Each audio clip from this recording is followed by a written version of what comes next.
Can we just breathe for a second? I honestly don't even know where to start with this Friday episode because my brain is essentially fried. I just finished watching, and I am sitting here staring at my TV screen, trying to process the absolute chaos that is descending upon Port Charles. I mean, it's Friday. We knew they were going to leave us hanging. We knew it. But did they have to go this hard? Okay. I need to calm down. Let's unpack this mess. First of all, can we talk about Jason Morgan? Because I feel like I have been waiting for this version of Jason to fully clock back in for months. You know the one. Not the I'm conflicted Jason, not the I'm just standing in the back wearing a t-shirt Jason. I'm talking about Stone Cold, the man who solves problems by eliminating them. When he looked at Sonny and said, "The sooner this guy's dead, the better," I actually cheered. I did. I'm not even sorry. I know violence is bad, blah blah blah, but this is General Hospital. We are here for the mob wars. We are here for Jason making threats that we know he's going to keep. But wait, who is he talking about? The spoilers are being cryptic, saying it could be Sidwell, Ross, Cullum, Marco, or Pascal. Honestly, I hope it's Sidwell. I am so done with that guy. But knowing this show, it's probably going to be a misdirect, and he's talking about some random goon or worse. They're going to drag this out for another 2 weeks. And can we talk about Britt? The Master Instruction, aka the spoilers, casually mentions Jason weighing options with Britt Westbourne. I'm sorry, is my heart skipping a beat? The britch is in the mix. I have been shipping Jason and Britt since forever. Remember when they were on the run, the chemistry. So seeing Jason debriefing with Britt after being interrogated, yes, please, inject it into my veins. It just feels right, doesn't it? Like Jason needs someone who gets the danger but isn't gonna fall apart. And Britt is literally the perfect person for that. I just hope the writers don't mess this up. Please, for the love of all that is holy, let them actually work together and not just have her standing there holding a clipboard. Okay, shifting gears to the absolute insanity happening at the law firm. Diane Miller and Alexis Davis. My queens. I would watch an entire spin-off of just the two of them drinking wine and judging people.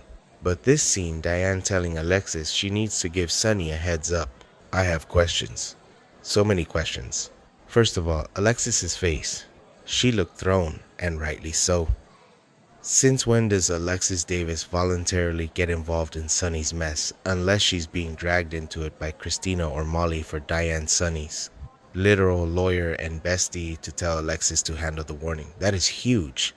It screams conflict of interest or personal drama. What did Marco Rios say? What did someone overhear? My gut tells me this is about Rick. It's always about Rick when Alexis gets that look, isn't it? Or maybe it's about one of the kids. But Diane looking her in the eye and getting serious. That gave me chills. It's rare Diane drops the snarky facade, so when she does, you listen. But let's be real. Alexis warning Sonny usually ends with them screaming at each other in his kitchen while he aggressively chops vegetables. I am already pre-cringing for that interaction. Now, deep breath. Let's talk about Willow. I am so confused by Willow's trajectory. Remember when she was just a sweet school teacher who didn't know her birth mom was a psycho? Now she's getting threatened by international criminals to take over Drew's congressional seat. I mean, what Jen Sidwell is terrifying. The way he leaned in, refusing is not an option. Excuse me. And Willow. Look, I love her. I do. She's a survivor. She dealt with Shiloh, she dealt with Nelly, she dealt with dying of cancer. But political hardball with a guy like Sidwell, she should have brought a syringe. The spoiler said it, not me, but seriously. Willow can be dangerous when she's protecting her family, but this is a whole different league. She looked rattled.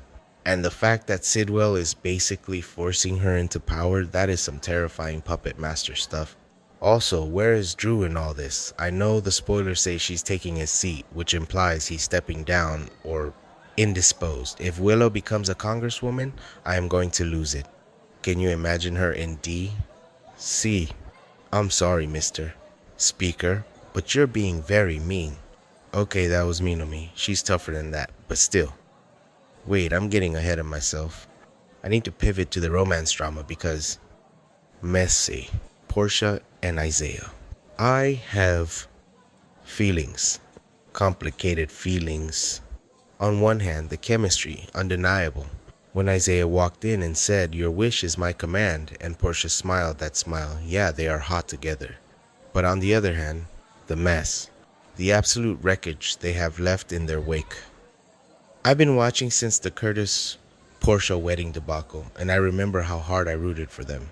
So to see Portia essentially blowing up her life for Isaiah, it's frustrating.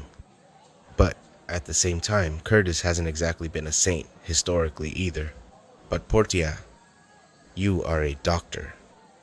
You are the co-chief of staff, or where I lose track. And you're sneaking around planning special plans in the lab. It's giving classic soap opera sleaze, and I am technically here for it, even if I want to shake her.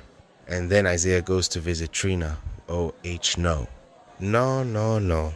Trina saying, "Oh, so you're asking for my blessing." Makes me want to scream and hug her at the same time. Trina is too good for this world. She really is. This man's affair with her mom is the reason her dad's marriage imploded. And she's joking about blessings. I know, the spoiler says she won't have trouble accepting the new sibling, and that's beautiful. It really is. The baby is innocent, but the awkwardness. Hey, I'm the guy who slept with your mom, can we be cool? And let's not forget Trina has been through so much. The Esme trial, the Spencer tragedy, I am still not over that, by the way, don't get me started. The paternity reveal. Can the girl just have a normal semester at PCU? Apparently not. Now she has to play nice with her mom's genie. But I have to admit, Isaiah seems charming. He's smoothing things over. I just don't trust it. When things seem too good, that's when the other shoe drops. Speaking of shoes dropping, Ezra, Boyle, and Laura, you and I, we're in the same boat. What does that mean, Ezra? Laura's face was priceless. She gave him that classic Laura Spencer. "I have dealt with Cassadines, you do not scare me, but you are confusing me look. Mayor Laura is my favorite Laura." She's seen it all. But Ezra admitting this privately, is he being blackmailed? Is he sick? Is he also being targeted by Sidwell? If Ezra is telling the truth and he and Laura are aligned, that changes the whole political landscape in Port Charles. Laura has been fighting an uphill battle lately. She needs an ally, even if it is a sleazy councilman. But I don't trust him. He looks nervous. Sweaty. Nervous. And usually, when politicians in Port Charles get nervous, they end up dead in the harbor or blown up in a warehouse. Just saying. It's just... The pacing of this episode was relentless. We went from death threats with Jason to baby daddy drama with Portia to political blackmail with Willow. It's a lot. And can we circle back to Jason and Sunny for a second, because I feel like I didn't yell about that enough. The tension between them has been weird lately, right? Or is it just me? Ever since Jason came back, things haven't been fully 100% bros for life like the old days. But today, seeing Jason debrief him, it felt like a return to form. But I'm worried about Sunny. He's always the target. Always. And now with this Sidwell, Culla mess plus whatever Diane is warning Alexis about, the walls are closing in. And I swear, if Alexis's warning to Sunny is something like "Christina is mad at you again," I am going to throw my remote. It has to be bigger than that. It has to be about the feds or a hit or Cyrus Renault. Is he still lurking? I feel like he's always lurking. I'm also really interested in the Isaiah-Portia dynamic moving forward. They've managed to align their schedules before wink, wink. Okay, show, we get it. They are doing the deed. But are they going to make it as a real couple, or is this just an affair that burns out once the baby arrives? I feel like Portia loves the idea of Isaiah, the escape, the fantasy. But once the reality of raising a baby and dealing with a bitter ex-husband sets in, it might not be, so your wish is my command. And poor Curtis. I know he's not in the spoilers for tomorrow, but his presence is felt. The man is probably somewhere brooding at the Savoy, completely unaware that his stepdaughter is basically giving her blessing to the guy who wrecked his marriage. It's messy. It's so messy. I love it. But seriously, Monday cannot come fast enough. I need to know what Jason is going to do. Is he going to go rogue? Is he going to take Britt with him? Please take Britt with you. And I need to know what Sidwell has on Willow. Is it just physical threats, or does he have dirt? Willow has skeletons, guys. We know this. Overall, if this Friday cliffhanger is any indication, next week is going to be a bloodbath, metaphorically and probably literally. Am I the only one who thinks Sidwell is going to underestimate Willow? I feel like everyone underestimates Willow until she's cornered. Maybe she won't use a syringe, but she might use that congressional seat to bury him. Or maybe Jason will just handle it. The sooner this guy is dead, the better. Quote of the week. Tattoo it on my forehead. Okay, I think I'm done venting. For now.